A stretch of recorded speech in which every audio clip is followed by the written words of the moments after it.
magical of human perspective.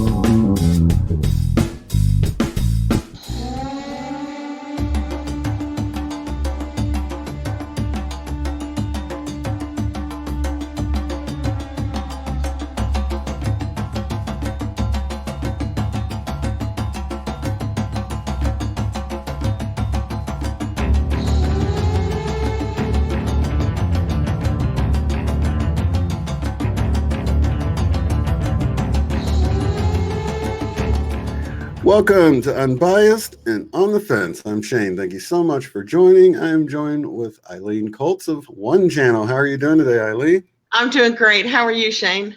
I'm doing wonderful. I was just so excited. A lot of people have been asking about this whole power of intention thing, and you've been reading the book by Lynne. Yeah. What's her name? McTaggart. McTaggart. Here we go. You guys ready? There it is. The Power of Eight. Let me. I'm talking and it's making it not go on the screen. Hold on a sec. There we go. Now, to be fair, I've only gotten halfway through it. I started it today. It's only 250 pages, and it's only out in hardcover because it hasn't been out very long yet. It'll come out in paperback, and it's the kind of book you can read in 2 days. If you give it a couple of hours each day, it's a really quick read. That's awesome. Yeah, and I actually left a link below to Lynne McTaggart's website where you can order the book for yourself. And I hope to have her on real soon because I did send her messages, but of course she's busy. She actually lives in Europe now, if I'm not mistaken. So I think she's Is she American? But when I lived in England, she was in Scotland, and she was a reporter, and she was writing books on health, like what your doctor doesn't tell you about this or that.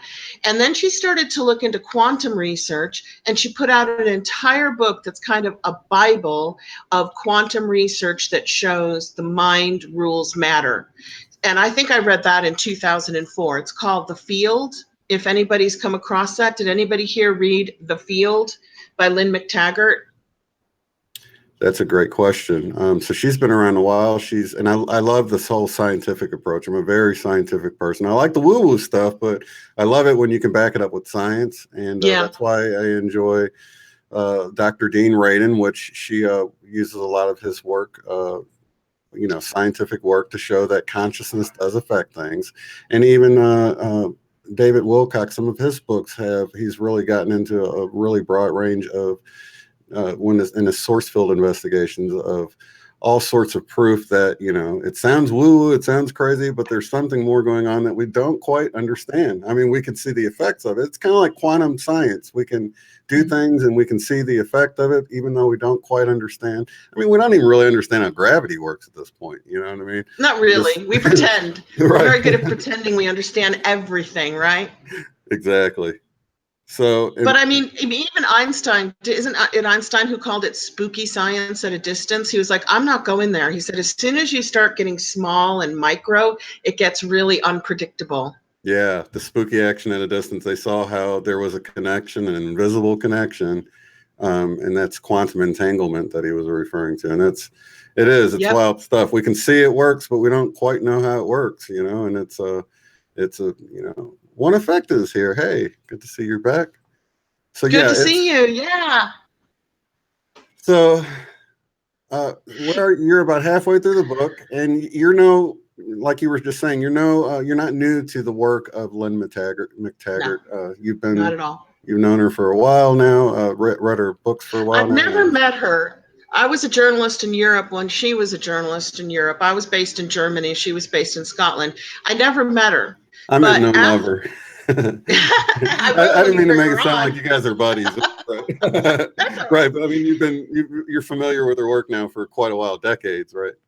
Yeah, decades. And she did a book after that a few years later called The Intention Experiment, where she brought together a bunch of people from all over the world, and I was one of them. She doesn't know that, but I was one of the 10 to 15,000 people who would go to my computer, turn it on when she told us to, and then she'd put up a picture of a leaf or a glass of water. And I think the last one I did with her was the really big one where she focused on an area of Sri Lanka that was under great warfare with civil war with the Tamil Tigers. Do you remember that? I don't know if people here are familiar with that war around 2008. It had been going on for a long time. And the experiment was to bring people to their computer on a live stream or a live feed, show them a picture of something that was the target. Then she would talk you through, I think she calls it powering up. And it's a short meditation, much like the heart maths people. I know a lot of you guys here have read heart maths. It's very similar. And then once everybody was relaxed and powering up into a heart entrained state, so that the 10,000 or 15,000 people, our hearts would actually be beating at the same time. They'd be synchronistic just through this meditation. Then she would put you through an intention to change something. And 9 times out of 10, it succeeded far further than chance. Like, the cool thing she did was she got all these scientists, real scientists at universities, to measure it. She would set it up ahead of time. Like, so I think she's kind of a scientist. She says she's a reporter, but she's really a scientist because she gets the experts to watch it, measure it, and report back whether it worked. So her work is really phenomenal, and it's very much what we're all doing now, saying, let's get together and do a prayer circle. Let's do a healing group. You know, she's been doing that for a very, very long time. Yeah, and it's well beyond chance. It's they've used this technique for meditation and group meditation and reducing violence, and so yeah, it's been repeated numerous times, and we definitely know something's going on, and that gets into the work what you were just saying about the Heart Math Institute and the work they did with the random number generators, and you know, at times like 9/11, they noticed that they started getting entropy in the random numbers that were, you know, kind of falling off. It's basically like a flip of the coin, you know, 10 times a second or something like that. And it's, you know, it stays at 1%, but sometimes it strays off of the 50% mark up to 51 or 52%. And they can tell something strange is going on. And whenever people are sort of aligned together, it happened like right before the 9/11 attacks. And then it peaked at the time the attacks happened. It actually started responding before the attacks, though, which is really strange. That's the main thing. Yeah, something. She talks about that in The Power of A.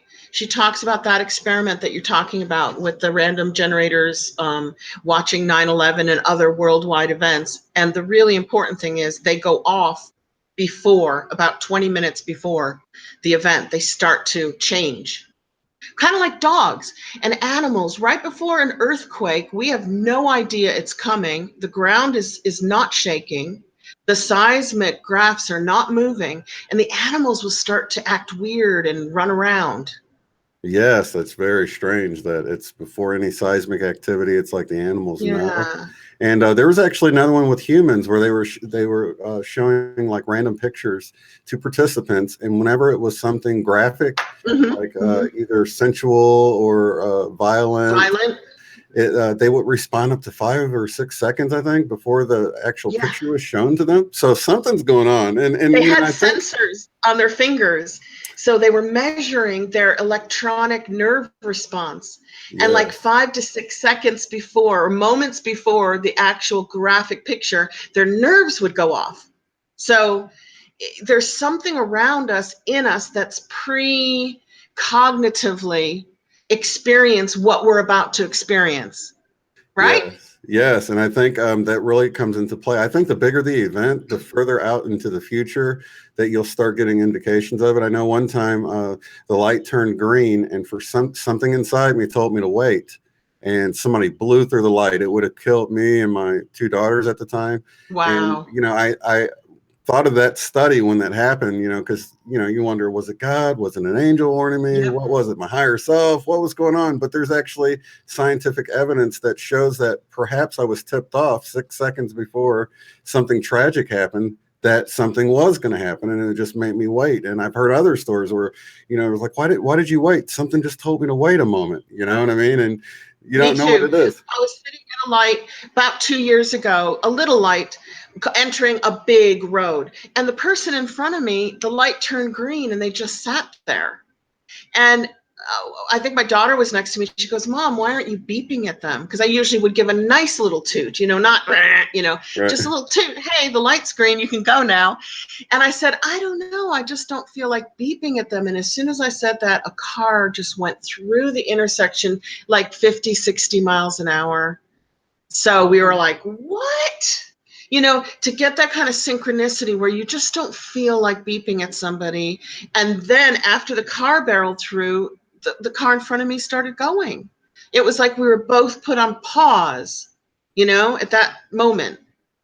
That gives me chills to think about it, because Yeah. it's so much like, you can totally see how, disaster would probably happen all the time if it wasn't for this invisible, intuitive sense that we all have. I mean, you think about all the cars you've been through Atlanta, probably. You've seen the 8 lanes each way, and it's like, how does disaster not happen all the time with so many people? And I know it's like that in California and other places too that are real busy, but it's like so much going on that at any moment that, it's just like, it's almost as neat as like when you see a flock of birds or a school of fish of one mind. Synchronicity, flying and swimming and just moving. And how do they know which way to go? They're entrained. It's called entrainment, according to the scientists. It doesn't sound like a nice word, but it is entrainment. I think it might be happening on your channel, because I've been noticing, I know I mentioned this to you before. If you look at the pictures of you in the beginning and Jose in the beginning, you both look much happier, brighter. You guys kind of glow now. You look younger. So something's happening. You're entraining your hearts with the people, not only that you talk to, but the people in the community who are in the comment section or even just watching quietly. You're entraining your heart with them, and it's lifting them and you. And it's actually healing the group. And that's where this book comes in, because the whole point of this book, because I've read half of it, not yet, is that while she was doing these big intention experiments to see if collective human thought could change matter or change violence or war, she noticed that the people were writing back to her, I've had a spontaneous healing. I suddenly get along with my daughter who ran away from home. She came home and she's completely changed. And, miraculous transformations occurred with the people who were coming together just to make something better somewhere else. And she said that was kind of a kickback. That was not a planned side effect. So then she spent years and years researching, why do the people who entrain their hearts and come together with a common intention, which is positive, it's something good, it's not a bad intention, why do they then go away and experience something borderlining the miraculous, basically? That's right. And I think of, I was just reading in 5D where they were talking about how it seems to be more effective when you do it for the group than if you do it for, say, a nice, big, pretty new car for yourself or something, which they've actually shown that people that hang the picture on their fridge, a lot of times they will make that dream come true or whatever. Even though it's a little more selfish, it takes more time and I think what it actually is when, just the other day when I was coming up with those funny pictures, I was trying to think of clever words, and I came up with instead of now and then, I came up with now and zen, and I looked it up. And sure enough, there was Robert Plant's album back in the 80s was named Now and Zen, and I'm like, can we possibly come up with something that hasn't been thought of yet? You know what I mean? Maybe not. And I know back in the day when I was doing web design, it was so difficult to come up with no matter how clever it was, to come up with a .com that someone hadn't thought of yet. I mean, maybe really early on it was easy, but by the time in the late 90s, early 2000s when I was getting into it, it seemed like everyone had thought of every single clever thing you can possibly think of. You know what I mean? And it was and it seems like that now. If I think of something really funny, I look it up and somebody's already thought of it.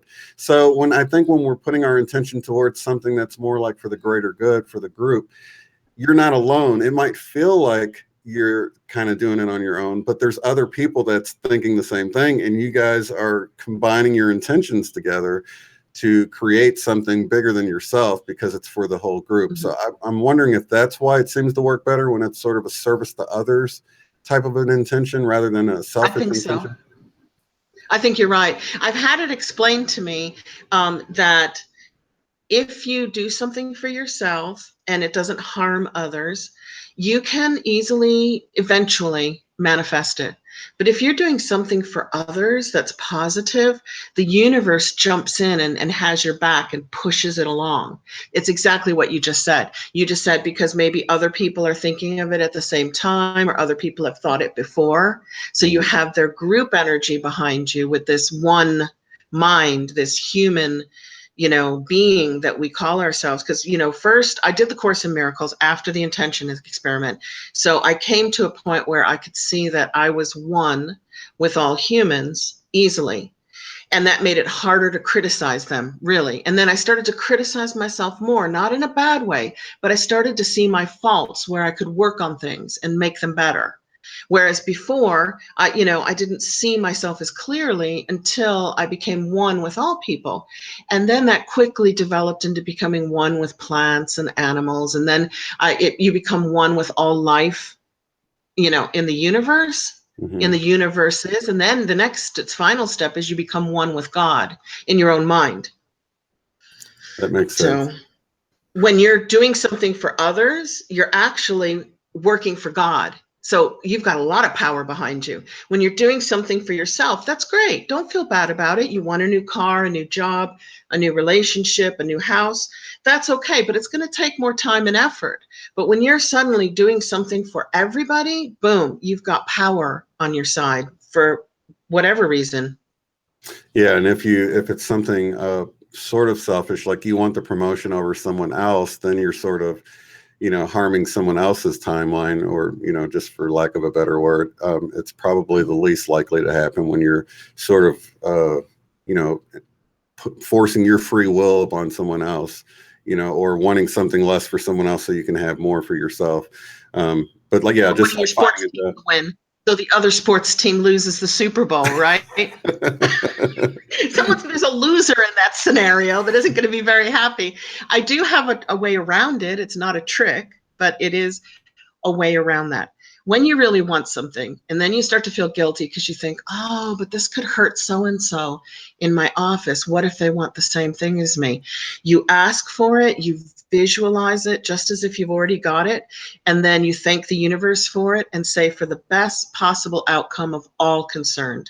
If you add, I'm wishing for this for the best possible outcome for everybody concerned, you can't harm anybody else. They might get a job offer 10 times better than the one that you're going for. Right, that's so true. Yeah, and it comes back to mind that Bruce Almighty, where he sort of got fed up with answering all the prayers, and he just said, select all, yes, and then like everyone won the lottery, and everybody just got like a buck apiece. Yes. Peace, boom, Yeah. goodwill, boom. Yeah, that's funny. But yeah, you can really see how like everybody won the lottery, but since everybody won, it was just they basically got their money back for their tickets. Yeah, you've won $1 and you Right. spent $1 on it because everybody won the lottery. That would be really And funny. everybody prayed for it. Yeah. So with the book, and have you made it far enough to start applying anything, or will we have to get more into that next week? As far as I was thinking that it's really interesting because I've gotten halfway through, and she says, with evidence to back it up, that it doesn't matter if you're all in the same room or if you're all spread across the world. It still has the power to affect a positive change. It doesn't matter if you're a group of 8 or you're a group of 8,000. Sometimes the smaller group is more effective. Now, she's also talking about like prayer circles, which were very popular. They came from Jesus, apparently. I think he got a lot of that from the Buddhists. Somehow he got this Eastern influence through the Essenes. But sitting in your room, in your house with a group in a circle can even add power to the intention once it's shared. I mean, we've got computer screens and we're connecting through the internet, but then she talks about the psychic internet. She said, somehow these people who share the same intention at the same time connect on a psychic internet. That makes sense. Yeah, I heard about, I don't remember Mm. what I read. I think she has a free ebook you can go sign up for if you go to her site, but it was talking about, the 8 people can get in the circle, and whoever is wanting to receive the prayer can actually get in the center of the circle, or the object or target of the intention can get in the center. And sometimes it's good to work that way. But yeah, on the internet, it doesn't seem like distance. I can see being in the room being a good thing, but it doesn't seem like distance really hampers the process too much. It is interesting that less people seems to be more effective at times. Why do you think that is? Does she give any ideas on that? No, because I'm only halfway through. She hasn't, and she might not have figured out why yet. She might just leave it with, this is the outcome we've observed, because she's such a good researcher that if she doesn't know the answer, she doesn't pretend to. She just kind of leaves it hanging until there's actually some scientific indication of what the answer might be. Also, I've read 105 pages and she hasn't said why 8, because there's also like the power of 11, the power of 12, the power of 44. The Freemasons think there's the power of 33. Mm-hmm. So how she got to 8, I mean, I'm imagining, but I could be wrong, that 7 would work. I think if you could only get 5 people in a room to join your intention and prayer together at the same moment, you'd have tremendous effects. I don't know that 8 is important yet, but I'm sure I'll find out by the end of the book. It might be an infinity number because it's the infinity sign. Oh, yeah, that makes sense. Yeah. Yeah, and I think even Jesus said it whenever there were 2 or 3 gathered in my name. So I think it's just there's this exponential effect of it. When you get together, it just increases exponentially. But I can see why at some point maybe, if I don't know if people have negative thoughts about it and they're like, "Hey, this isn't going to work." Maybe you get so many people that are negative, it can sort of pull the group down. Where if you have 8, maybe I don't know, maybe you weed out more of the people that are the non-believers that can actually hurt with their intentions, if that Yeah. makes sense. You know what I mean? It's true that doubters, the doubting Thomas, they've done experiments, doubters can dampen the effect. I don't know that they can stop it completely unless it's one-on-one. But I remember when we were kids, we used to do this levitation trick, and it's come back on the internet now. I think Jen's Gems did it, where you have a person sit down in a chair and then you put your hands over them like this, but you take turns with at least 4. And you power up your hands, they get hot, you can feel the energy between them. Then you take them off in the order that you put them on. You take 1 or 2 fingers and you put them under the knees and under the armpits, and you can lift a person up to the ceiling with your fingers. Have you done that? No, I've seen the experiment when the kids were all freaking out because it worked, because they tried it beforehand and then they did the thing above the head, the hands. Yeah. Well, my mom flew up to the ceiling because she was light. So she went very quickly, like we almost lost control of her. She took flight. So when we went to school and went, wow, we got this new trick to show you. And some people were going, nah, this doesn't work. We tried to do it with them. We could not lift them. We could not budge them. And we were like, oh my God, they didn't believe we could do it. So we couldn't. Wow, that's amazing. Yeah, we needed believers. Believers make things happen faster. So do you think that's sort of the problem we're dealing with, just with reality itself, with, so many people are wanting to change, but so many people are like, things are never going to change. Do you think there's this tug of war going on? It Yeah, I feels do. like it, doesn't it? We were talking to Jose about it today on her we had a really long lightworkers hangout today for hours and hours. And people were saying, oh my God, I'm so depressed. I'm so depressed. My kids are depressed. My husband's depressed. My wife's depressed. My boss is depressed. And I was like, God, this feeling of depression, I think comes from knowing you can do better, knowing you can have more, but not having more, not doing better. But you can. And it's like, that sense of depression. If you don't know that your current situation isn't as good as it can be, why would you be depressed about it? You'd go, oh, this is great. I love it, you know? So knowing that we can do better and have more is extremely depressing, but then that depression stops the energy that gets things moving in the right direction. It's kind of like, oh, I'm just going to wait. This is going to sound so bad. I tick people off when I say this, but they're like, I'm so fed up with it here. I'm just going to wait for that beam of light to beam me up, Scotty, and boom, I'm going to be on 5D Earth and everything's going to be great.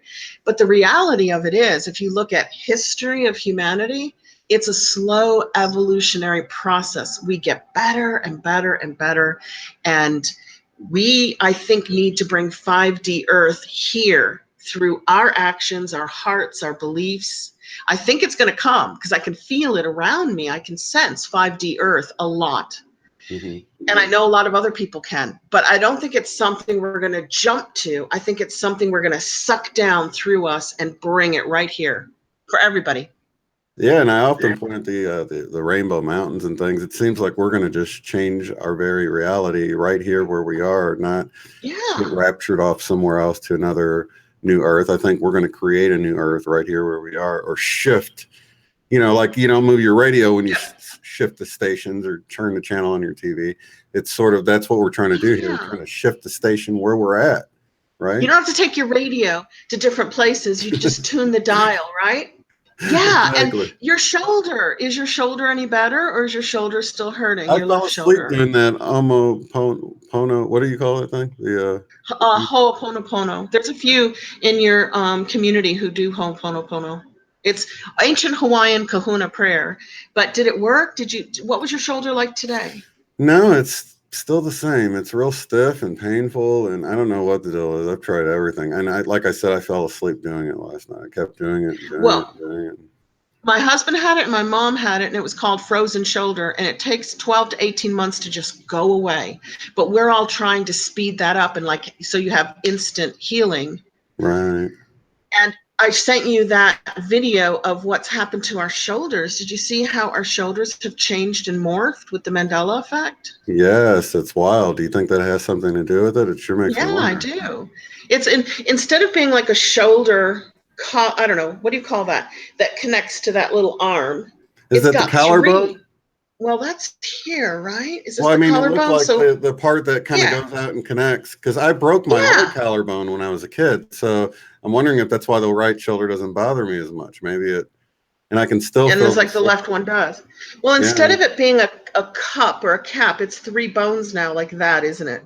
You got 3 bones holding that joint. It's weird. Have you seen it? It just doesn't look right. Yeah, it doesn't look right, and that's exactly what it feels like.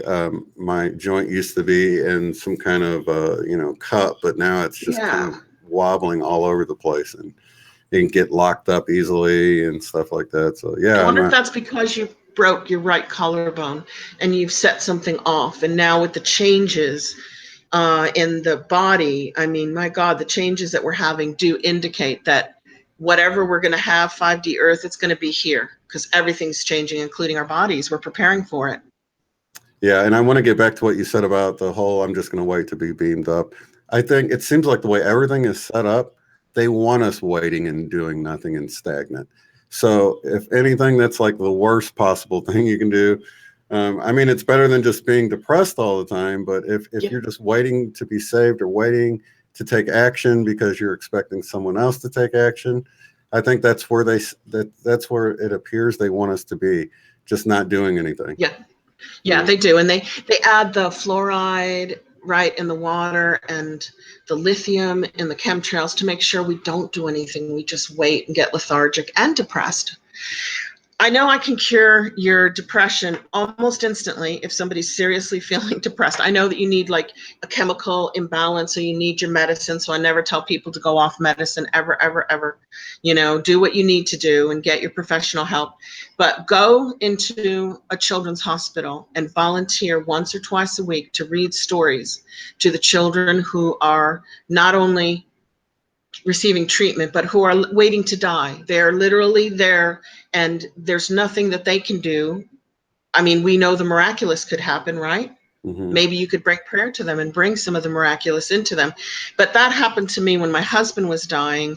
Of course, I was feeling justifiable self-pity. I was losing, one of the most wonderful people in the world, and certainly somebody that I love very closely. But they kindly put us next to an 11-year-old child to share the room, who was dying from the same thing, but quicker than my husband. And I say fortunate because I could be there for him if his parents couldn't be there, so it was good. And it opened my eyes.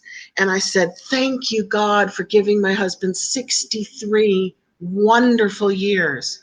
I'm getting chills because suddenly I prayed more for the 11-year-old boy than I did for my own husband, because he was the lucky one. But before I went into that hospital with him, I didn't think he was very lucky. I certainly wasn't feeling very lucky. It was, poor me. All my other friends, their husbands are fine, right? But no, if you want to cure your depression, go out and volunteer in a no-kill shelter. Go to an old folks home and ask the nurse, who in here gets no visitors ever? Ever. And then go find that person and sit down and have a chat. Even if they can't say much, you will be just amazed at how much that changes your perspective on yourself and lifts your mood and makes you feel grateful for what you do have instead of missing what you don't have. That's all I can say for if people are really feeling depressed. Get out and help others who are more needy than yourself. Yeah, I guess it makes you realize things could be worse, huh? Yeah. I used to always work with the homeless. I'd get to know them and bring them food and give them money. And I didn't really care what they did with their money. But I mean, I remember once one homeless man that I'd gotten quite close with, he got a puppy, and the puppy was starting to suffer because it was on the end of a string. And it broke my heart, but I had to call the animal authorities to go and save that puppy. And then I did that, and I didn't tell him. He was living at an underground tube station where I lived in London, in Shepherd's Bush. And everybody knew this guy. He looked like Santa Claus living on the streets, basically, white hair, white beard. And he said to me, they took my puppy. And I'm just like, oh my God, I did that. I did that to this man, but the puppy was going to die. And I took his hands and I just said, that's really great, because now the puppy can find a child to go play with, and maybe it can run on the grass. And his eyes lit up and he went, oh, that's wonderful. I'm so glad they took the puppy. That's how much love this person had in his heart.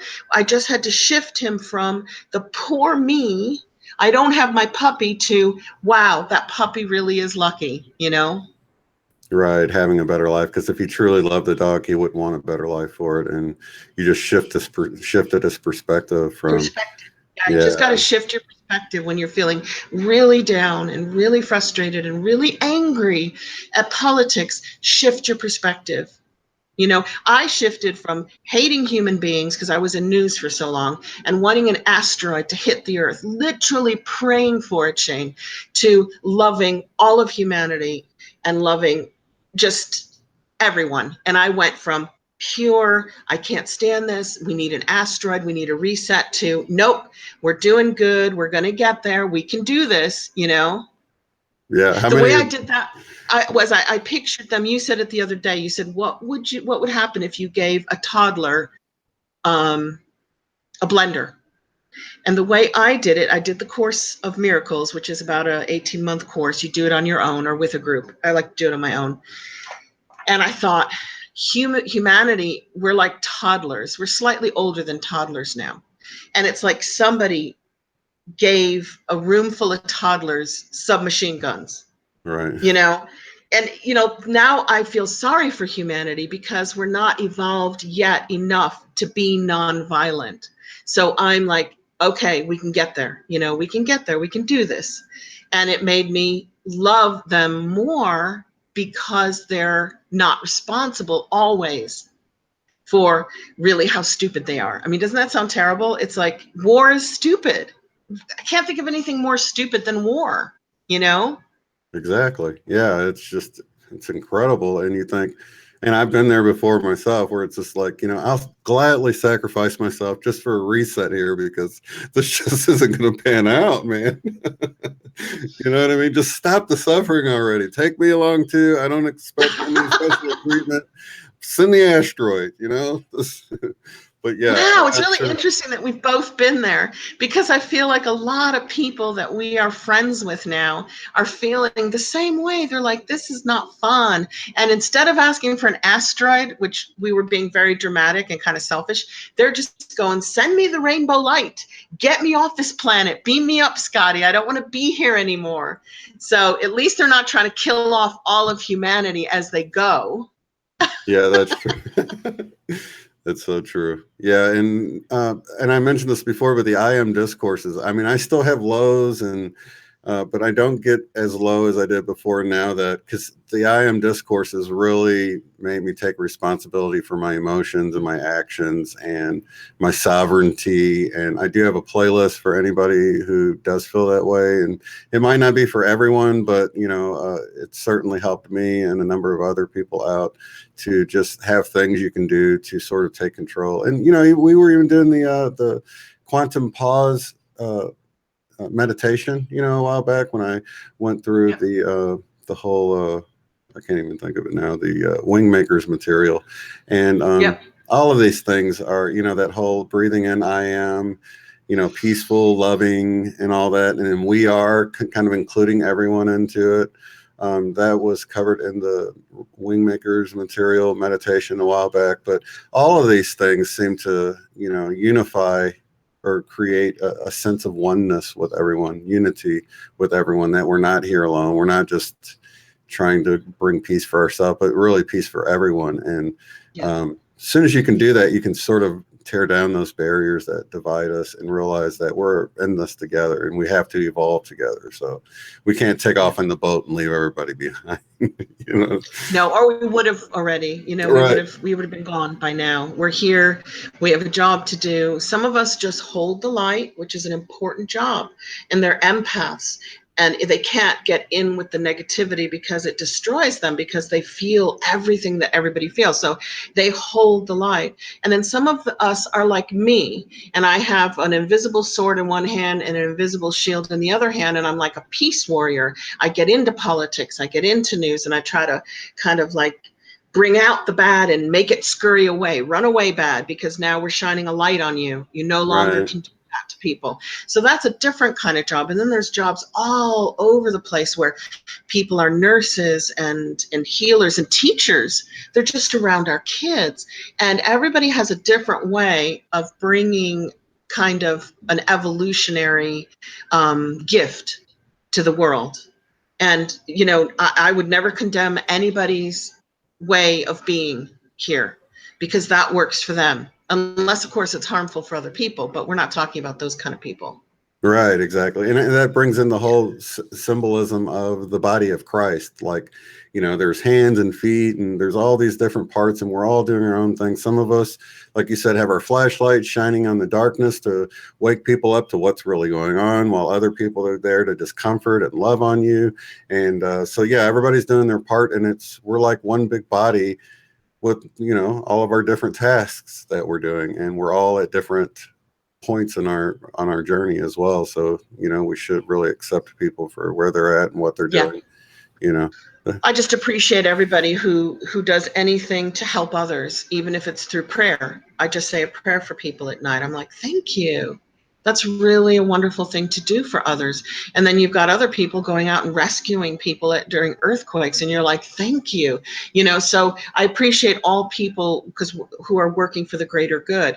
Now, getting back to the power of 8, from what I can see so far in this book, it might be better to create your own circle of 8 or 6 or 5 or 10 or 12, whatever number, to work on personal intentions, healing, taking turns, healing in the group, financial health, spiritual health, mental health, physical health, relationship health, because you're all physically in the room and you can take care of everybody in that room one at a time. But here, if we're going to do like a power of 8 together, Shane, and we're going to have you know, I don't know, 100 people watching live. And then it's going to be uploaded to both of our channels. And then we're going to have maybe a couple of thousand people see it afterwards, which is still good, still works. It's called retrocausality. They found out that, if you pray for something before it happens, you can also pray for something after it happens, and it has the same effect. I'll tell you about that experiment in a minute. So maybe for us here, we should focus, do our powering up and our heart entrainments together, and then have an agreed upon intention where we all focus on that issue. And it can be something like child hunger, war in a specific region, or war in general, fracking and healing the earth, clean water, Fukushima. Fukushima definitely needs our attention, because they're sending robots down to try to contain the spill of, I can't remember, it's a huge amount of radiation every day in the Pacific Ocean in Japan, Fukushima, and those robots just disintegrate because the radiation levels are so high.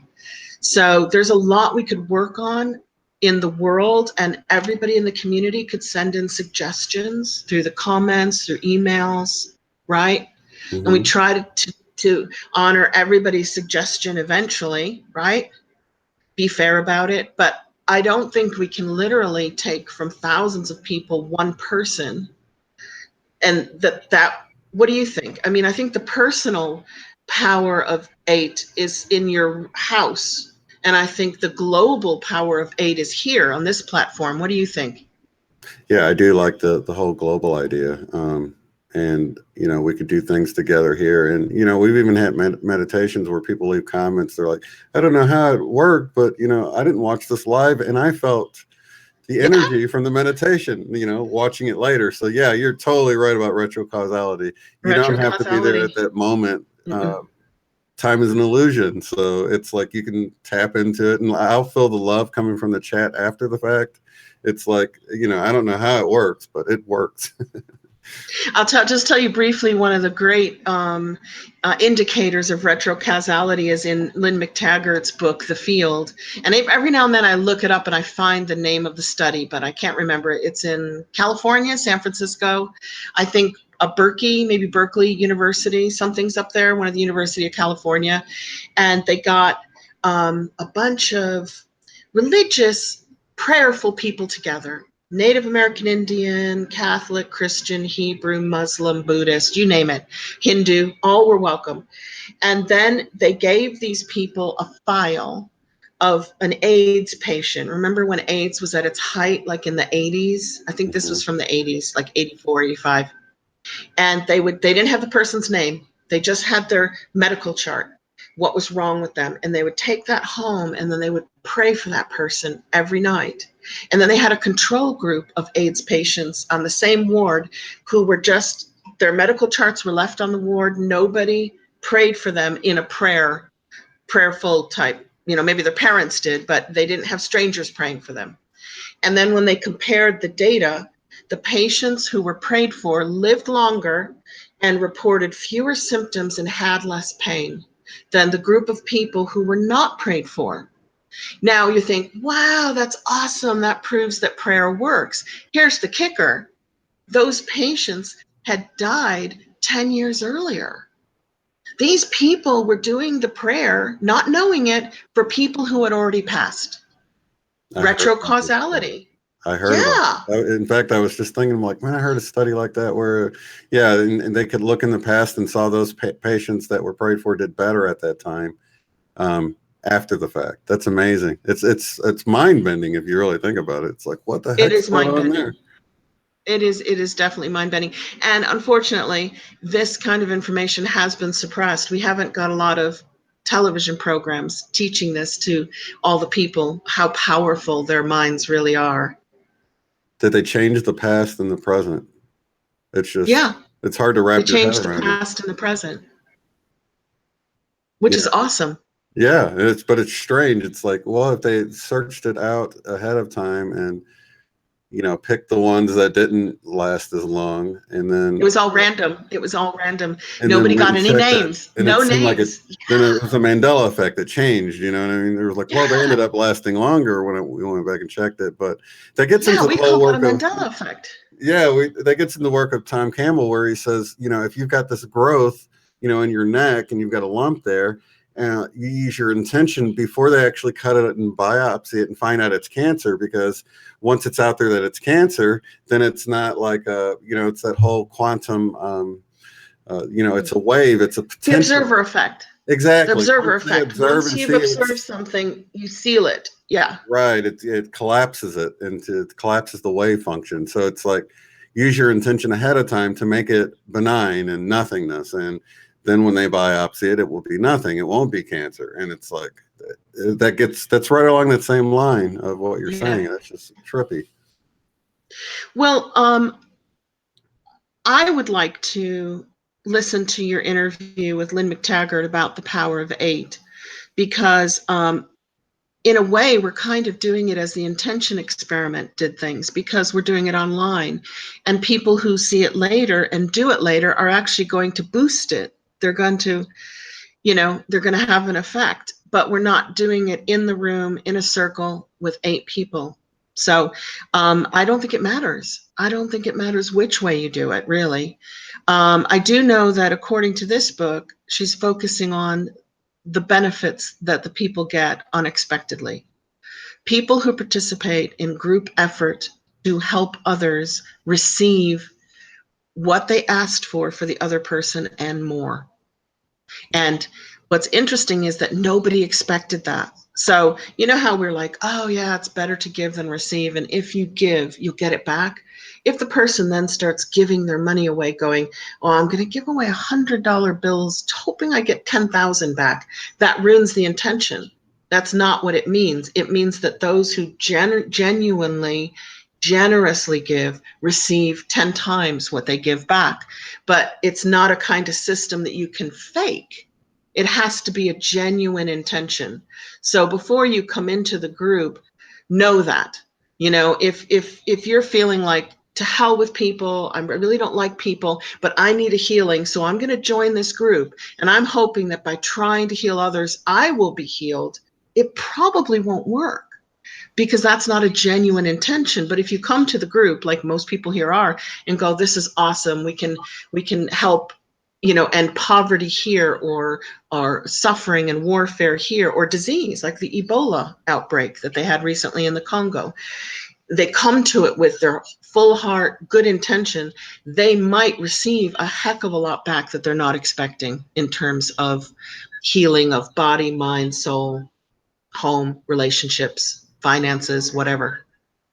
That's amazing that you bring that up, because it's like, the secret of the heart is revealed right there. You know what I mean? If you go into it with these selfish intentions, even if no one else knows and you're saying all the right things, someone knows. Something knows. It's like, it affects your intentions. You know what I mean? It really brings rise to this idea of a higher power that knows your heart, knows your thoughts, knows your intentions. And if you just go into it, you're like, to heck with me, I just want to help other people, then you're going to get the return out of it. But if you go into You get it the thinking, return. it's just wild. It's just so I'm going to do wild. this for the return. You're probably not going to get Then the you return screw it because up. you You're didn't right. do it for the right reason. Yeah. It's like that That doesn't spark of mean, greed ruined it for you, yeah, and that doesn't mean that you should deny yourself in life and say, oh, I don't want anything good because then I'm not a good person. No, no, no, no. Have all the good coming to you in your life. You deserve it. But when you are giving a prayer to help someone else, that has to be pure. And you're not in that. You're just giving your heart, your love, your energy. But you've removed yourself from it because now you're doing it as part of the whole. I don't know how to describe it. I lose my words when I try to describe what happens. You become one with all of us. You become one with the universe. You become one with God. And suddenly there's no more me anymore in the picture. You're just doing this because it feels good and it should be done. And those are the best reasons. With pure, honest intentions.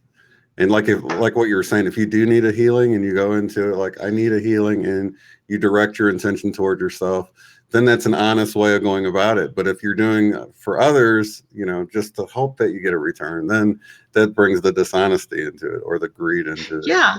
And you should do healings for yourself and prayers for yourself. You deserve it. Because some people are like, oh, you're so mean. You say that only good things will come to me if I do everything for others and nothing for myself. I'm trying to be clear. That's not true. But when you are doing something for others, make that pure. Take that step wholeheartedly. And then the other times, do stuff for yourself. Heal yourself and pray for your family and your finances and your relationships. There's nothing wrong with that at all. But when you put your heart into an intention that will benefit someone else, let that be pure. Let that be for them in that moment. Yeah. Definitely. I think it's clear. Well, maybe we should use the whole Consciousness Wave Facebook group that we have.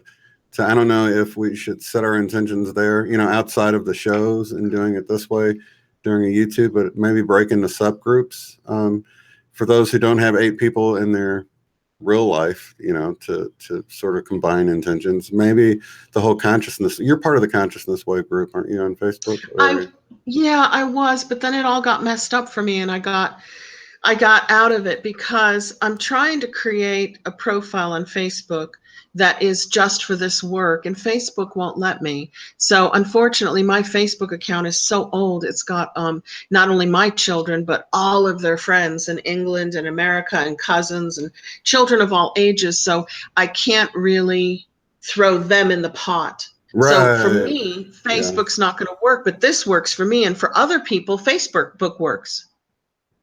Right. Okay. I started saying, I created a whole nother account. I don't even use my personal one with all my, They won't let me. I can't get another one. They're very, very careful in sending photographs in and checking you to make sure that, I understand. I understand why. Okay. So is there anything you want to start with this week with, combining intentions? What do we need to do to... I was thinking that if after you talk to Lynne McTaggart and we feel like we have kind of our own personal take on all of this, because a lot of our community are asking for this now through YouTube. I was thinking, you've got so many great people who can lead meditations. You're one of them. The way that you read the I Am series, I was totally in a meditative state by the time you finished. And I was like, no, play some more. So you could write or freelance. What is it called? Not freelance. When you do it off the cuff, you could do an intention for the group. I could do one. You could have Michelle Wolf on to do one. You could have all of your guests that have been on that do meditations. They could offer a group intention that we can all go along with. It just doesn't have to be 1 or 2 of us. It could be loads of us. Jose, come on. There's loads. There's loads that haven't even been on your show yet that might pop up and go, I can do one. They might volunteer. That would be awesome. Some people are afraid of going live. It makes them all nervous, and then they can't do the meditation. They could submit a recording, and if you like it, we could get on, chat about it, and play it for the group, and just kind of sit back and listen and focus our minds together live in the same moment for the same purpose. Because some people are afraid of talking live. They're shy. Yeah. So is it for a certain amount of time, or have you made it that far yet? Nope. I haven't made it that far yet, but from having read all of her other books, she usually did 10 minutes. Okay. If you're talking live, 10 minutes is a long meditation. I think mine are usually 5 minutes, and I think Michelle's were about 5 minutes, weren't they? Probably just a couple of minutes, but... Yeah, it doesn't have to be long. Yeah, the thing is, the more you do this, you could do them instantly. Like, you can take a long time doing it, and then you do it a little quicker, and then eventually you can just do it fast from beginning to end in your own mind, What's good about YouTube videos is that even once it's done live, there's going to be people listening to it at any given moment. I mean, if you watch the view count, it's constantly trickling upward. So at any point you watch it and you join in, you're going to be combining your intentions with someone else in real time. at any moment you decide to watch it. So it's not like once you go through the first 5 minutes of it, you can't just do it again and again and again if it's something that you want to keep pouring your intention into. So we could get a series of videos like that. Yeah. But I mean, we can call it the power of 8 for lack of a better word, unless she says, no, don't use my book title. But I don't think she'd do that. It basically promotes her book, right? Right. But it could be 80, it could be 800, it could be 8,000. So you might want to call it something else, something just for us, because our community is asking for it. They're like, and people are actually buying the book and getting ready for it. Yeah, and I do have her. I think it was April. So is April in the room? I think April said that she bought the book today and she's ready. April Linsford? Yeah, I think I saw her earlier. I'm not sure. You made me read the book today because you said that. I went and read half the book. Yeah, April Lunsford. There she is. Yeah, she's here. Yeah. She's got the book. She's ready. So definitely. Yeah, let's plan on doing it like that. And like, some people can email me if they feel guided or led to record something and you don't really want to go live or something. Send me an email. Just record it on your phone and send me the MP3 file or whatever it is in an email. And we could always do it on the air, and you can guide the meditation without actually having to guide the meditation live. And a lot of people are shy and don't want to show their face because they don't feel safe being visible on YouTube or social media. You can just record it and have it like the phone facing a book, and then Shane could put on a pretty picture of water or some beautiful moving images while your voice is going through it. I'll start tonight. I'll try one tonight. Will you try one next time? Sure. Shane? Yeah, we can have one ready for next weekend.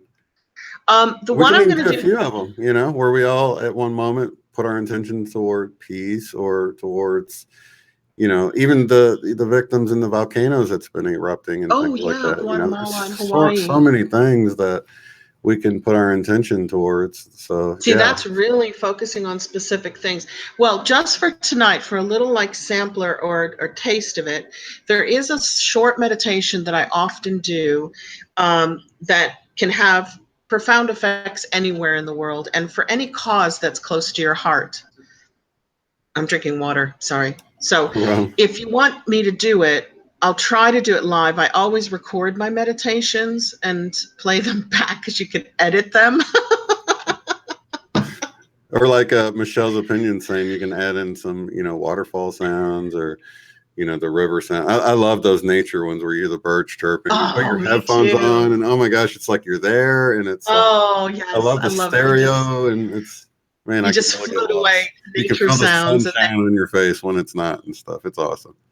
And try not to fall asleep, right? Yeah, exactly. Yeah, that's my big problem. If I put up my icon for Google, I have several of them. I think this one's going to be the rainbow.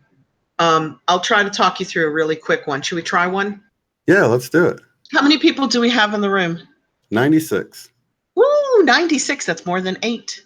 That's a lot more than 8. 88 of them are willing to join in, and 8 of them are maybe not. So. And if you're driving, please don't listen to this. Honestly, I always feel like just don't drive and meditate. Or if you're walking in the grocery store, if you're doing anything where if you got too relaxed, you could get hurt, just turn it off and go back to it later. You can listen to this later. Okay, so first I got to get off the screen in case I close my eyes. I don't want to look weird. I love rainbows anyway. Let's see what I've got. Yeah. Beautiful. Okay. So if you like, you can close your eyes or you can keep them open if you like. And you can just sit and get comfortable. So just kind of move everything around and make sure you're that's what I'm doing now, in a comfortable position. And this is going to be my first live meditation. I do recorded meditations for people, but again, they're perfect because you could edit them, so if I pause, you'll know why. So this is one meditation that I try to do at least once a month. And what you're going to do is you're going to start out and get into a meditative state the best way that you like to, if you are a meditator. And if you're not, you can take a nice, deep, slow breath in now, which is incredibly relaxing for your body as the oxygen spreads to places it doesn't normally get to. You can hold that for a few seconds and then gently exhale. And as you're exhaling, exhale all the stress and any negativity that might be in you or around you.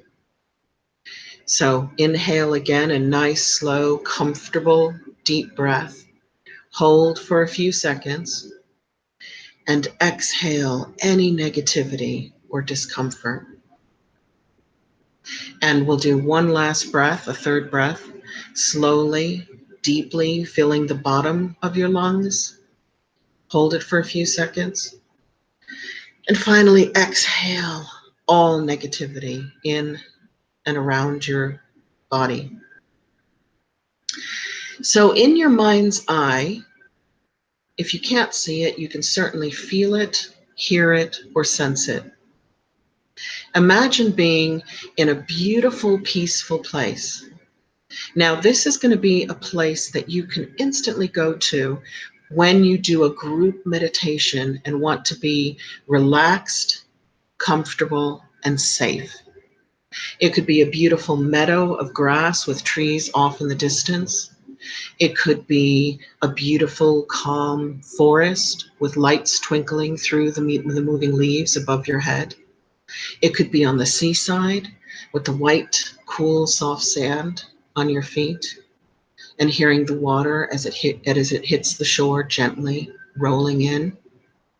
Put yourself in a beautiful place where you feel happy and safe. Now, as you breathe in, imagine that you're breathing in through your heart. And as you breathe in through your heart, that energy fills your whole body. And then exhale through your heart.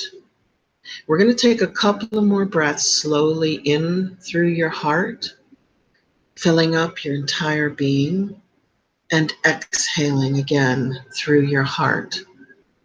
Now get into a gentle rhythm of heart breathing in and out of your heart. And as you do so, imagine a light coming in with that breath, in through your heart and back out gently at whatever pace suits you, whatever feels good. That light can be any color you like. The more common colors are green or pink. But if you want to breathe in blue or any other color, please do so now. In through your heart and out through your heart. Now, after this next breath in through your heart, as you exhale the light, you're going to fill a bubble around your body with the color of that light, coming into your heart and out of your heart. And that bubble of light is going to go around you, above your head, below your feet, down around your knees, your shoulders, your face. It's a very comfortable bubble of light. And if you like, you can now make that light grow as you continue to inhale in through your heart and out through your heart. Let that bubble of light fill the room that you're in. And if you're comfortable, let it fill the entire house or apartment or trailer, wherever you are. Let that light fill your entire building with breaths in and out of your heart. And if you're comfortable, let that light expand to absolutely cover your community, your town, your suburb, the area that you live in. And when you're comfortable, let that light cover your state or your region, wherever you are in the world. Let that light cover the entire state, county, principality, region, breathing in through your heart and out through your heart.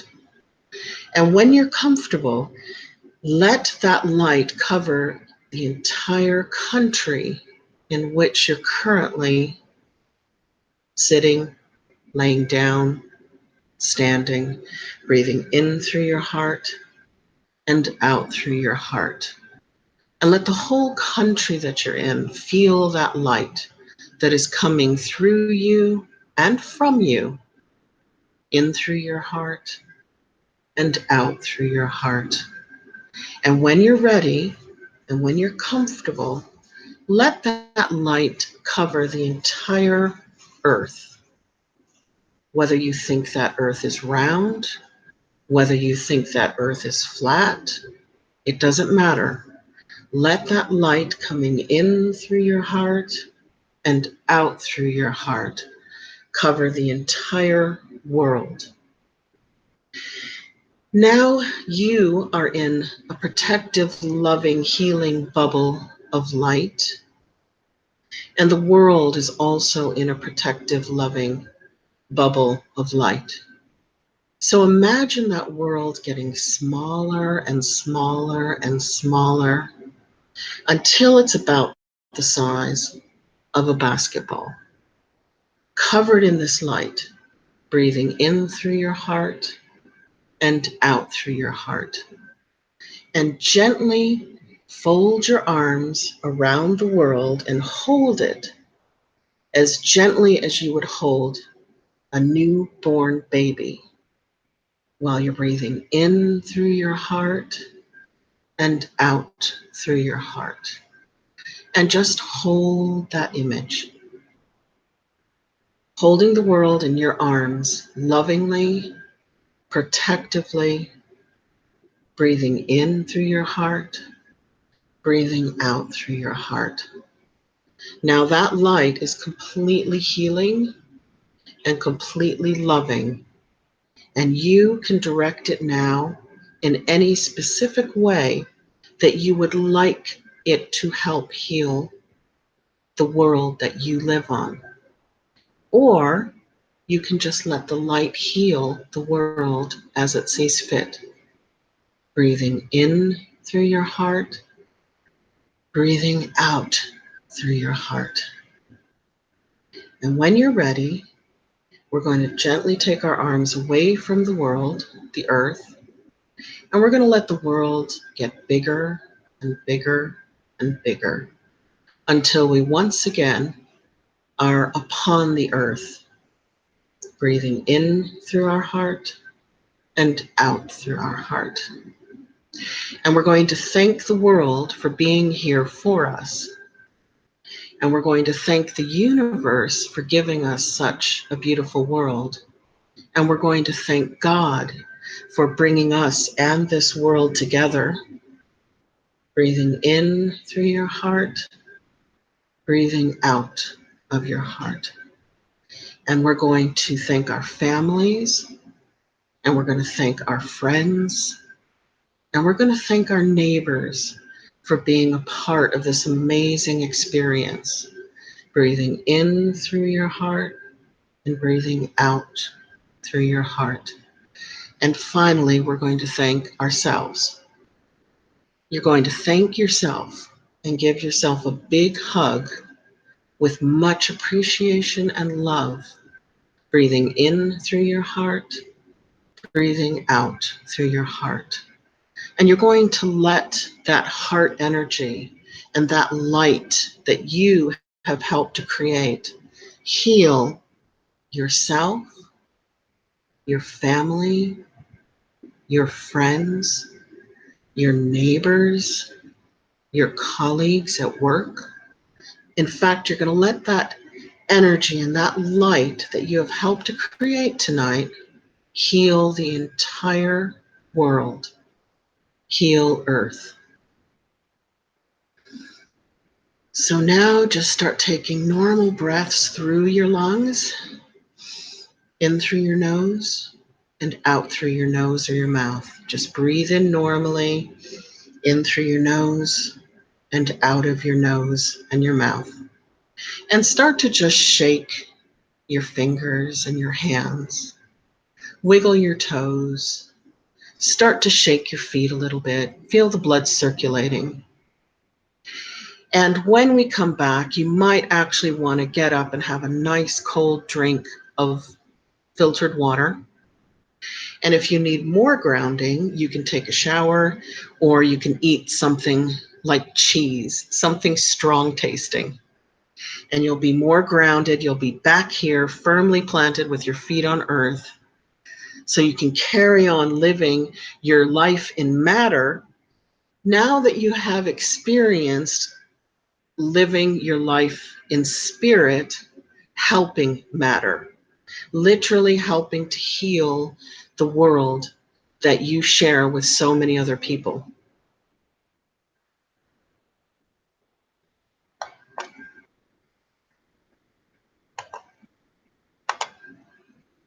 Okay, so I'm back. Are That you was back, Shane? beautiful. Yes. I'm afraid I put you to sleep. I'm like, No, Shane, no. wake up.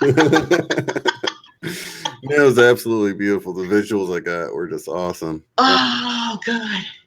You Because I know, feel when like I you're, do it too fast. I'm like, oh my God, I'm going too fast.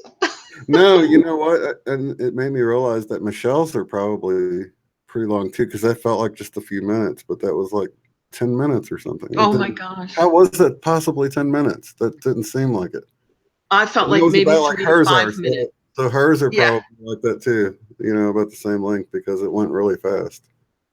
And the intention experiments were 10 minutes long. That's interesting. That might be like an ideal time to step out of your body and do something and then to come back in, you know? Yeah, it was beautiful because I totally had this visual of, you know, because everybody has their different lights they're breathing in and out. And, you know, when you're blowing bubbles as a kid and you've got the swirly rainbow iridescence in the bubbles. And Yeah. I was imagining all of our bubbles of different colors of light mixing together and creating this iridescent bubble of light around the whole planet. It was Yep. beautiful. Oh, Wonderful. thank you. And some people actually use rainbows when they do that. They like to work with all the colors. And I forgot to say, you can switch your color. It's such a long meditation that if you've had enough time breathing in and out the greens, you can switch to blue, purple, yellow, orange. You can even breathe in and out red. Red is not a bad color, Hmm. or brown or gray. Hmm. Yeah, I was breathing in rainbow colors, but I can see going through all 7 colors, you know, just breathing in and out and working your Yep. way up through the colors of the spectrum. Now, what you guys are doing is this is a combination of Lynne McTaggart's Powering Up and Heart Maths Institute with my own little twist on it.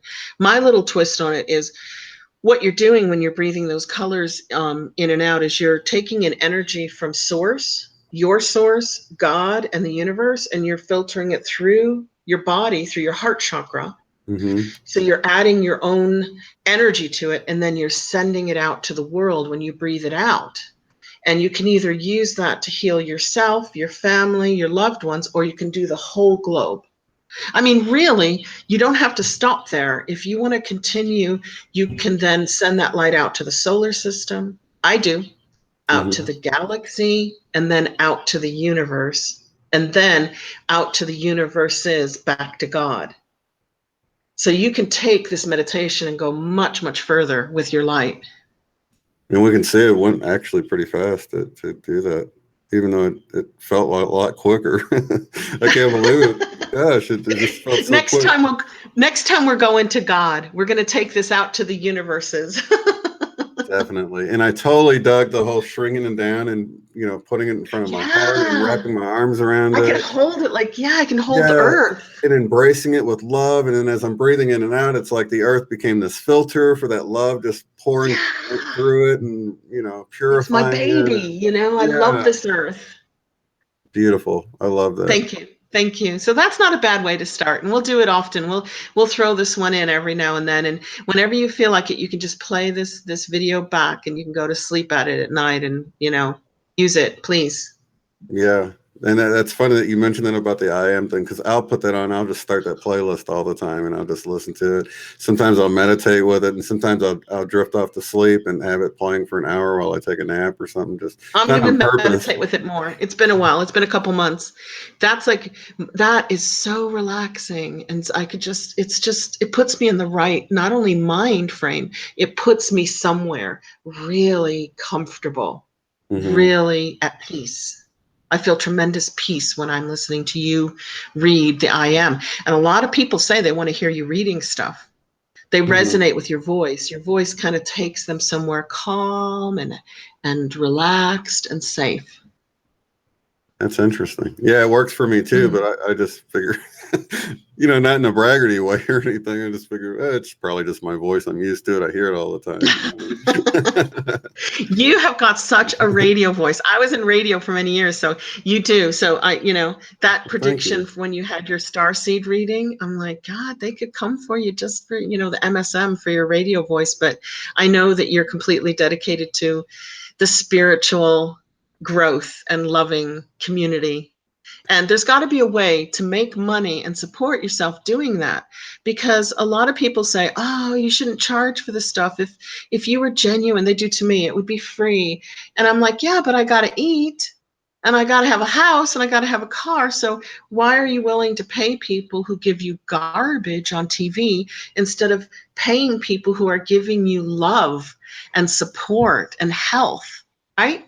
Right. Yeah, that's what I just ask my higher self to, you know, impress upon people to bless me, and it happens when I need it. And I'm living pretty simple, so I don't need much. So, and I'm just as happy as can be. I'm happy as the richest guy in the world, I feel like. So I think you are the richest guy in the world. If you ask I me, feel you'd like be on the top of my it. list. Yeah. I totally feel like it. So totally happy where I am, and no way I'm going to go leave and go do a Casey Kasem job or something. So No, not unless, because, they would start telling you what to say and they'd start putting things under you for subliminal. I mean, if it was pure and it was real, then yeah, we could go mainstream and help a lot more people, but you get tampered with. They mess right. with the message. Unless it's like Yeah. the Twin Flame radio broadcast I went Yeah. on, it's sort of their thing, and they're just on iHeartRadio. Something like They're that would great. be cool. But yeah, That is it's cool. That is yeah. cool. Maybe you could get something like on iHeartRadio. I don't know how you do that. I don't know if they do it separately and then they upload to it. Kind of think that's how it might work. That network might work. It works a lot like, I was really surprised that it worked a lot like a real radio station. They sort of cut them in and cut them out at the hard breaks, and just like a real radio station Oh, usually okay. answers to like Clearwater, will take over at some point, the corporate part of it. And that's why they'll say I'm coming up on a hard break, because it's going to cut them off regardless. You know what I Yeah, mean? whether they like it or not. Right. They're not talking anymore. Oh, I used to Jose, do you that. missed the meditation. Oh, Okay. hi, Jose. We were talking about you earlier. I'm volunteering you to come on here and do a meditation Yeah. in our Power of Eight group. Yeah, she probably got wore out from that 3-hour broadcast earlier. It Yeah, that wears was. wears you out, I guess. But I It's don't know if you want to keep it the Power of Eight, because everybody kind of knows what that means now, even though we're more than eight. I think that's okay. You decide, Shane. It's your yeah, Debbie channel. I'm was just a Debbie visitor was here. Debbie was saying, I can't scroll back up to it, but no, she was saying 96. We had 96. She said that was, what is that? That's 12 groups of 8. Are you 12 times serious? Of 8. course. My math is terrible. Yeah, That's 11 would divisible be by 88. eight. So yeah, 12 would be 96. So yeah, so we had 12 groups of 8. Oh, It's she mentions in amazing. here, you're going to love this book, Shane, and Debbie, because she mentions the power of 12 with Jesus's 12 apostles. So now we had the power of 12 in here, and we had the power of 8. So we had some extra help tonight. That's awesome. Yeah, and I love doing this, and I can totally feel the energy and the love, and if you can feel the world a little bit better of a place than we started, right? Yep, and you guys can do that every night, or you can do it once a week or once a month or once a year. That is just a personal meditation from me to you. And it's a combination. I've used some of the breathing techniques, but the holding of the world, that's my little meditation gift to the world, because I've taught a lot of people this meditation and they love it. So I'm glad. That's Needs to awesome. contribute. So we'll do it again next weekend, and you can fill us in on any extra stuff you get from the other half of the book, if you have time to get Yep. through it by then. It's Oh yeah, I read half today just to catch up with April, who's probably already read the whole thing. so awesome. So maybe you'll have some more that we can share, and then we can do it again next weekend and discuss this more, because it's such an interesting topic, and it's something that we can actually do. It feels like we're actually being active. We A are lot of being times. active. Yeah, I love Yeah. that. We are. This is like getting off our butts without getting off our butts, if you know what I mean. We're actually changing the world. Exactly. I totally feel like that. So that's awesome. And we got a big group of loving people that love to do it. So perfect. I'm excited. This is awesome. Thanks for letting me do that tonight. It was my first live meditation. Well, it was wonderful. Could you feel it? Me? Yeah. Oh, Could you? yeah. Yeah. That was like, Oh, yeah. I had to keep my eyes open for some reason. I mean, if I do this, I do it in my head. I don't talk. But I could definitely feel, I don't know, when I was going breathe in and breathe out, it felt like a lot of people breathing in and breathing out. I could sense the energy being quite yeah. strong. Mm-hmm. Yeah, and I've noticed feeling a little bit dizzy. Even on my own, I've been getting this sort of feels like my brain's releasing some kind of chemical or something because I'll get kind of dizzy. And of course, I don't do drugs. So I know I'm not. It wasn't Nope. alcohol or weed or anything like that. I'm other than Yep. caffeine and nicotine. Jose had that on her show. She was getting lightheaded, and I went through when we were being bombarded with all those waves of energy in March and Mm-hmm. April. I was constantly getting lightheaded, and it worried me because I'd be driving and I'd look to the left and nothing would be in focus. But now it's gone. I haven't felt lightheaded for 2 or 3 weeks. It's Mm-hmm. like that part's over for a while. It does seem to go in waves. It's like sometimes you feel extra amped up, like extra zingy, and then other times you feel like lately, I don't know if it's a dip in the wave or a different type of a wave, but I've been feeling really like I've been sleeping longer again. That had gone away, but today again, I took a nap, and then I wanted to take another nap later on. It was, just heavy, and I don't really know Yeah, what I it is. slept 9 hours last night and I took a nap before the show. I'm like, what's all this napping about? I've been doing that since like March, April with these waves. I've been really tired. So maybe with the Mandela effect changing our bodies so fast, Mm-hmm. plus our mental upgrades and our spiritual upgrades, bringing this 5D earth in, I think is hard physical work, and we need a lot of sleep. Or while we're sleeping, we're actually doing things That's what and I our feel like. body is changing. Yeah. I feel like I've been under anesthesia or something. Maybe we're getting taken to really go do some stuff or something. But I don't know. Who knows? Exactly, because they say that you grow while you sleep. If a child doesn't have enough sleep, they don't grow very much. Mm-hmm. So maybe all this sleeping is to make all these changes to our body, and our spirit's off learning something, and our mind is off learning something somewhere while our bodies are adapting and changing. Well, I I don't wouldn't know. mind for them to beam me up and do some work on my shoulder and then beam me back. That would be awesome. Like, look, Yeah, well, I'm you have me kind of here doing feeling this. like, because Take my my mom body had it, here. my husband had it. It's like called frozen shoulder if you look it up. Yeah, And someone it else mentioned comes, that too. yeah, it goes on its own. But I keep trying these different little tricks to get it to go quicker, like the Ho'oponopono Right. prayer is awesome. We'll do that some night on this Power of Eight. I'll do a Ho'oponopono Yeah, because it's prayer for easy to do. everybody. It's easy, It easy, wasn't easy, like easy. even like I was, lifting anything or doing anything to hurt it. And I was even thinking back in the fall, I was doing this Kundalini yoga breathing thing where, I had both of my hands above my head and I can't even remember what I was doing. It was like some video I was watching or something, and I was like, there's no way I could do that now. That would be awful to try to have both hands locked above my head straight up and doing these breathing where you're chanting Yep. something. It was some kind of Kundalini yoga thing I was doing, but and then I even wondered if I pulled something out doing that or something. I don't know. Who knows? Yeah. You don't know. There's no way to know what actually triggered it. It's just there. But if you do this, if you play this meditation back, when you're breathing your bubble of light around you, Shane, Mm-hmm. focus that energy on your shoulder and see if while you're breathing in light from the cosmos to your body and to the earth, because you're transmuting that light through your being to be palpable and used on earth, see if you can send it to your left shoulder and see if you can speed that along and get rid of it quicker. Right. Okay. Definitely.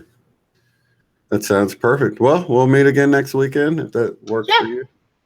I think you need to tell people when we're going to do this and like do it every Friday night or every Saturday night, because I've had a few people ask me, are you doing it tonight? Are you doing it tomorrow? So if you like pick a day Well, if They I can plan just on tune doing in. it Friday, and last night I went to send you a message about tonight, thinking tonight was Friday night. I was like, oh my gosh, I totally missed a day somewhere. What's What the heck? easier for people? What's easier? Are they too tired on Friday night because of all the work they've done? Is Saturday night good because everybody slept 10 hours? Maybe?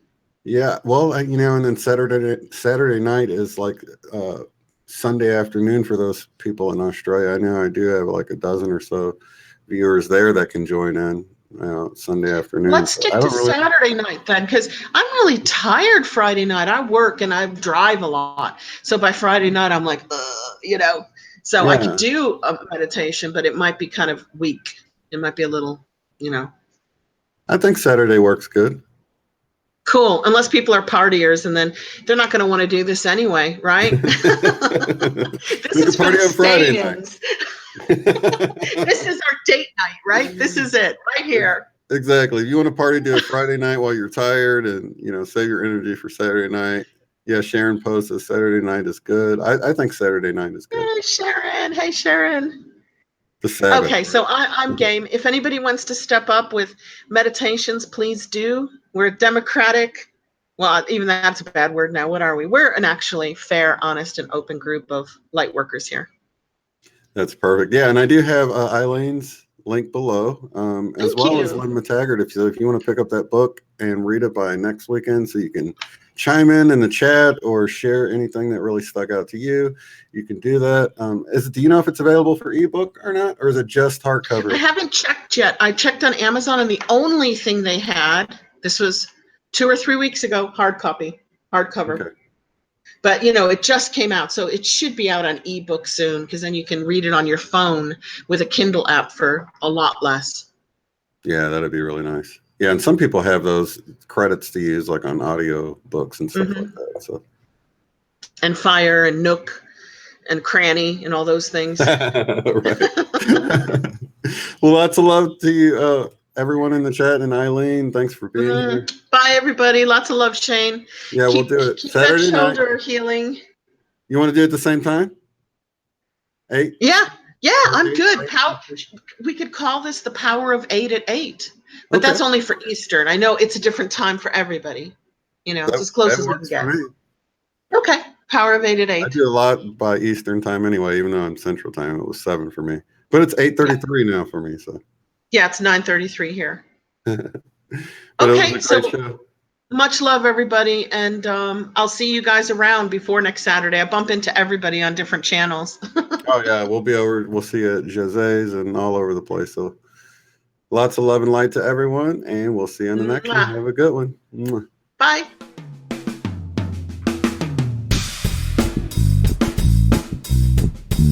Mm-hmm.